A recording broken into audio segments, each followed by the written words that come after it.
ये रिश्ते बिकाऊ नहीं हुआ करते हैं, ध्यान रखना। ये रिश्ते बड़े अनमोल रिश्ते हुआ करते हैं। यदि सच्चे दोस्त हमारी जिंदगी में मिल जाएं, दोस्ती से कीमती कोई जागीर नहीं होती और दोस्ती से खूबसूरत कोई तस्वीर नहीं होती। यूं तो कच्चा धागा है ये दोस्ती का, यदि सच्ची हो जाए तो इससे बड़ी कोई जंजीर नहीं होती। ध्यान रखना, इससे ज्यादा मजबूत कोई जंजीर नहीं होती है। दोस्ती सही होना। इसलिए मेरे पास जो भक्त आते हैं ना, मैं इनको भक्त नहीं बनाता, दोस्त ज़्यादा बनाया करता हूँ। ध्यान रखना, ये पब्लिक जो आ रही है, उमड़ रही है, किस लिए? मैं यदि बिल्कुल निष्प्रह अनासक्त योगी बनकर बैठ जाऊँ, धुनी रमा कर बैठ जाऊँ, तो मेरे पास कुछ नहीं आने वाला है। ध्यान रखना, जब मैं बच्चों में बड़ा और जवानों में जवान हो जाता हूँ, तुम्हारी जिंदगी में आनंद की बरसात हो जाया करती है। ध्यान रखना, मोबाइल से, व्हाट्सएप से, इंस्टाग्राम से दोस्त मत बनाओ, मत बनाओ, मत बनाओ, जिंदगी बर्बाद हो जाएगी तुम्हारी। ध्यान रखना, विचार करना है। ऐसी कैसी दोस्ती हो जाती है तुम्हारी? आज एक षड्यंत्र चल रहा है पूरे देश में, महाजन कौम की बेटियों को बर्बाद किया जा रहा है। आए दिन तुम देख रहे हो, उनकी आबरुआं लूटी जाती हैं, उनके साथ खिलवाड़ हुआ करता है, उनकी अस्मिता लूटी जाती है और पूरे हिंदुस्तान में एक षड्यंत्र रचा जा रहा है सुनियोजित तरीके से। हमारी भारत की संस्कृति को तहस नहस करने का दुष्प्रयास चल रहा है, हमारी परंपराओं को छीना जा रहा है, हमारी धार्मिक आस्थाओं को छीना जा रहा है। और ये बेटियां गोरी चमड़ी और अच्छे स्मार्ट शकल देख करके अपनी जिंदगी को बर्बाद कर लिया करती। मत करिए ऐसा, ध्यान रखिए। साल 2 साल में क्या फेसबुक से दोस्त बन जाता है, क्या रास्ते में दोस्त बन जाता है। 1 साल के प्यार में 26 साल के प्यार को ठुकरा कर बेटी भाग जाया करती है। जिस माँ बाप ने बड़ा किया है, पाल पोस करके बड़ा किया है, जिस माँ बाप ने इतने एहसान किए हैं तुम्हारे ऊपर, अपने अरमानों का गला काट करके तुम्हारी जिंदगी को बनाना जिस माँ बाप का सपना रहा है, जिस माँ बाप ने तुम्हें इज्जत की जिंदगी दी है, आज उस माँ बाप का सिर झुकाकर समाज में तुम चंद दोस्तों के साथ भाग जाया करती हो। ध्यान रखिए, ये कैसा तुम्हारा जीवन है। मान्यवर, निवेदन है मेरा आपसे, वो स्थिति होती है ऐसी बेटियों की कि यहां से हमारी समाज की बेटियों को ले जाया जाता है, उनका दैहिक शोषण होता है, और जब जी भर जाता है कामुकता की मंडी में उन्हें बेच दिया जाता है। ध्यान रखना, वो बेटी जो भाग करके गई है वो दोबारा कैसा जीवन जिएगी? दोबारा समाज क्या उसे एक्सेप्ट करेगा? क्या परिवार उसे एक्सेप्ट करेगा? क्या कोई लड़का ऐसा है जो भागी हुई लड़की से शादी करने की ताकत रखता हो? कोई नहीं करेगा। ध्यान रखना, उसके लिए एक ही रास्ता बचता है, फिर वो आत्महत्या कर लेती है या कामुकता की मंडी में जाकर व्यवसाय और देह का धंधा प्रारंभ कर दिया करती है। मान्यवर, सावधान हो जाएं हमारी बेटियां। एक बात याद रखना, इज्जतदार घर की लड़की अपने मुंह से पति नहीं मांगा करती हैं, जो माँ बाप दे देते हैं उसे स्वीकार कर लिया करती हैं। ध्यान रखिए, अपने मुंह से अपना पति मांगते हो, ये कैसा चरित्र है हमारा? अरे हम तो उस परंपरा में जीने वाले लोग हैं, हम उस संस्कृति में जीने वाले लोग हैं जहां पिता यदि कोढ़ी से भी शादी कर दे तो मेरे समाज की बेटी कोढ़ी श्रीपाल को भी अपना भाग्य समझ के स्वीकार करती है, और वह कहती है यदि मेरा भाग्य सही होगा इस कोड़ी को भी कंचन सी देह में परिवर्तित कर दूंगी। ध्यान रखना, ये हमारी आदर्श हैं। ये रारिया, मैना, सुंदरी हमारे देश की आदर्श है, समाज की आदर्श हैं।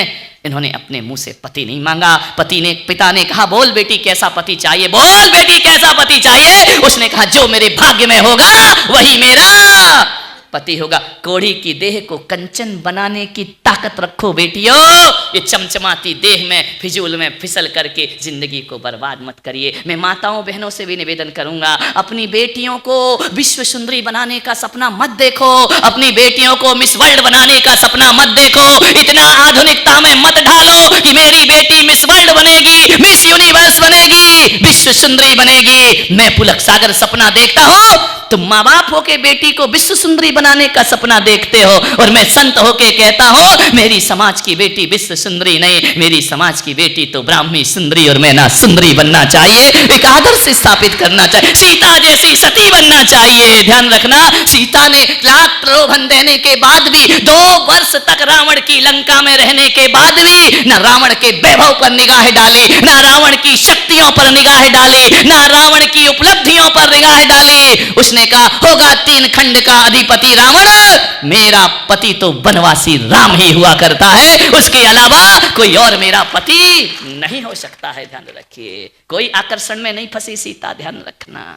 1000 प्रलोभन दिए, तुझे लंका की महारानी बना दूंगा। सीता ने कहा मैं नाम राम की नौकरानी बनाकर जिंदगी काट लूंगी, लेकिन रावण की महारानी बनने को तैयार है। क्या सील का प्रभाव था सीता का, एक तिनके के सहारे जहां चारों तरफ दुश्मन ही दुश्मन रहा करते हैं, एक तिनका यदि चरित्र का सामने कर देती थी तो रावण के पसीने छूट जाया करते थे सीता का स्पर्श करने के लिए। ध्यान रखना, एक तिनका भी हमारा सहारा बन जाया करता है। मान्यवर, ये हमारी समाज, हमारे देश के आदर्श हुआ करते हैं। मेरे समाज का एक धर्म ऐसा है, मेरे समाज में ऋषभदेव का दरबार लगता है, और जब दरबार लगता है बेटी पूछती है कि पिताजी आप 3 लोक के नाथ हैं, सारी दुनिया आपको माथा झुकाती है, आपके चरणों का वंदन किया करती है, बताओ पिताजी क्या दुनिया में कोई ऐसा है जिसके आगे आपका सिर झुकेगा? ऋषभदेव ने कहा ये जो अवसर्पणी काल है, इसमें काल दोष के कारण बेटियों मुझे जब तुम्हारा विवाह करना पड़ेगा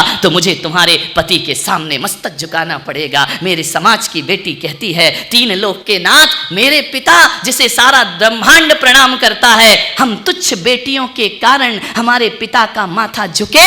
मेरी समाज की बेटी कहती है हम आजीवन ब्रह्मचर्य धारण करते हैं, हम विवाह नहीं करेंगे लेकिन अपने पिता का माथा झुकने नहीं देंगे। क्या आदर्श रहे उनके, आजीवन उन्होंने विवाह नहीं किया। ध्यान रखना, ब्रह्मचर्य की स्थापना करने वाली कोई देवी इस धरती पर हुई सबसे पहले तो ऋषभपुत्री ब्राह्मी और सौंदर्य हुआ करती हैं। विचार करिए, सोचना है आपको, कहां गए वो आदर्श हमारे?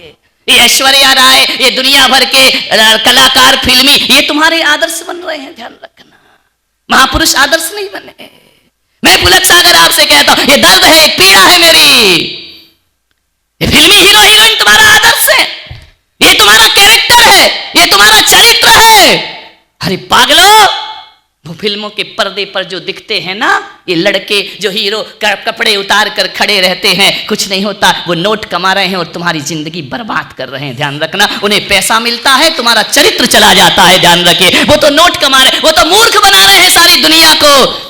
जितना सर्वनाश इस देश का पिक्चरों ने किया है उतना इस संस्कृति को तहस नहस कोई नहीं कर पाया, अंग्रेज भी नहीं कर पाए। ध्यान रखना, मुगल भी नहीं कर पाए। सबसे ज्यादा हमारी सांस्कृतिक विरासत और चारित्रिक पतन में कोई कारण है तो तुम्हारी फिल्मों में आने वाली ये पिक्चरें तुम्हारे चरित्र के पतन का कारण है। मेरे भाई ध्यान रखिए, आपके घरों में इंटरनेट है, आपके मोबाइलों में इंटरनेट है, 24 घंटे क्या देखते हैं ये लोग? ध्यान रखिए मान्यवर, ये तुम्हारे जीवन को तहस नहस कर देंगे। ये हमारे आदर्श कैसे हो सकते हैं? हमारी आदर्श सीता है, हमारी आदर्श द्रौपदी है, हमारी आदर्श चंदनवाला है, हमारी आदर्श मैना सुंदरी और सुरसुंदरी हमारे जीवन का आदर्श हुआ करती है। आपसे निवेदन करता हूं, इन बेटियों को इतने आधुनिक मत बनाओ। आप विश्व सुंदरी भी बन गई ना तो जिस सड़क से गुजरेंगे लोग सीटे बजाएंगे। लड़के ध्यान रखना, ये तुम पे तंज कसेंगे, ये तुम्हारे रूप पर आकर्षित होंगे, ये तुम्हें कामुकता की दृष्टि से देखेंगे। और यदि किसी शहर के बीच बाजार से भी कोई बेटी यदि सफेद वस्त्र पहनकर निकलती है तो कामुक से कामुक बेटा भी साध्वी समझ के उनके चरणों को प्रणाम कर लिया करता है। ये हमारा चरित्र है। अच्छे वस्त्र पहनो, अच्छे तरीके से रहो। विचार करिए, एक बेटी मेरे पास आई, बोले महाराज मेरी मम्मी बहुत खराब है। तो मैंने कहा बदल ले। अब क्या कर सकता हूं मैं, खराब है तुम। मैंने कहा क्यों खराब है? बोले मेरे पापा बहुत खराब है। मैंने कहा सब खराब है, तू ही एक अनोखी पैदा हुई घर में। मैंने कहा क्यों खराब है? बोले देखो ना, मेरा भैया 12 बजे रात को भी आए तो मेरी मम्मी कुछ नहीं बोलती है, मेरे पापा कुछ नहीं बोलते हैं, वो कुछ भी पहने कुछ नहीं बोलते हैं, मेरे पहनने पे रोक लगती है। मैं लेट घर आ जाऊं, 5 मिनट स्कूल कॉलेज से 10 प्रश्न पूछे जाते, कहां थी, क्यों गई थी, क्यों लेट हो गई। विचार करिए, मैं कुछ भी करूं मेरे कपड़ों पर रोक है, मेरे बोलने पर रोक है, मेरे घूमने पर रोक है, मेरे यहां वहां जाने पर रोक है। हमारे साथ एक दोयम व्यवहार क्यों होता है? भैया के साथ तो कुछ नहीं होता, वो कुछ भी करे, पापा कुछ नहीं बोलते, मम्मी कुछ नहीं बोलती है। मैंने कहा एक बात ध्यान रख बेटा, तेरी मम्मी बहुत अच्छी है, तेरे पापा बहुत अच्छे हैं। बोले खाक अच्छे हैं, थोड़ी सहेली के यहाँ चला जाऊं तो 10 फोन करती है, कहाँ है, क्या कर रही है। मैंने कहा एक बात बता, मैं मालेगांव की बेटियों से भी निवेदन करना चाहता हूं कि आपके घरों में किसी के घर में तो होगा ना एक आध हीरा तो होगा, हीरे की अंगूठी तो होगी ना। आप बताइए, हीरे की अंगूठी को माँ बाप कहाँ रखा करते हैं? एक डिब्बी में रखते हैं ना, डिब्बी के ऊपर एक डिब्बा होता है, डिब्बा के ऊपर एक डिब्बा होता है, फिर वो अलमारी में जाता है, अलमारी के अंदर लॉक होता है, लॉक के लॉकर के अंदर एक और लॉकर होता है। कितने संभाल करके हीरे को रखा जाता है। हीरे को ऐसा नहीं रखा जाता है। लेकिन जब बाजार से सब्जी भाजी लाओ तो बताओ किस लॉकर में रखते हो? बेटी बोली वो तो ऐसे ही डाल देते हैं डोलची में। मैंने कहा एक बात याद रख बेटा, जो सब्जी भाजी हैं वो बेटे हुआ करते हैं, जो हीरा है वो बेटियां हुआ करती हैं। ध्यान रखना, बेटी हीरा है, हीरे को संभाल के रखना पड़ता है। ये लड़के सब्जी नहीं, यहाँ के लड़कों की बात नहीं कर, कहीं भी पड़े रहे, इनसे क्या लेना देना है। ध्यान रखना, बेटी घर की इज्जत है। ध्यान रखना, बेटी घर का चरित्र है। विचार करिए, बेटी को बहुत संभाल के रखना पड़ता है। आज माँ बाप इस हालात में, इस वातावरण में बेटी को जन्म देने से डर रहे हैं। ध्यान रखिए, एक बेटी पैदा हो जाए तो एक बाप सोचता है, वो ऐसे जीता है, ऐसे जीते हैं माँ बाप। एक बेटी को पालना हाथ पे अंगार रखने जैसा है। ध्यान रखना, मान्यवर, मैं बेटियों से निवेदन करूंगा, विचार करना है आपको, ऐसे भागो मत। अंतरजातीय विवाह हो रहा है, अपने धर्म संस्कृति को खोया जा रहा है, अपनी धार्मिक आस्थाओं से खिलवाड़ हो रहा है। मान्यवर, इससे ज्यादा पतन के रास्ते कोई दूसरे नहीं हो सकते हैं। ध्यान रखिए, आपसे निवेदन है, लव जिहाद करके पूरी दुनिया को बर्बाद किया जा रहा है। कीमत लग रही है बेटियों की, जैनों की बेटी इतने में, ब्राह्मण की बेटी इतने में, सिख की बेटी इतने में, इनके धर्म को नाश कर दीजिए। मान्यवर ध्यान रखना, आज हजारों लड़कियां भाग गई हमारी समाज के, यदि आंकड़े देखोगे ना, भाग गई थोड़ी सी चिकनी चुपड़ी बातों में, चमचमाती देह में, ध्यान, गोरी चमड़ी, इसमें आकर्षित हो जाती हो, अपने धर्म, अपनी संस्कृति, अपनी सभ्यता को खो दिया करती।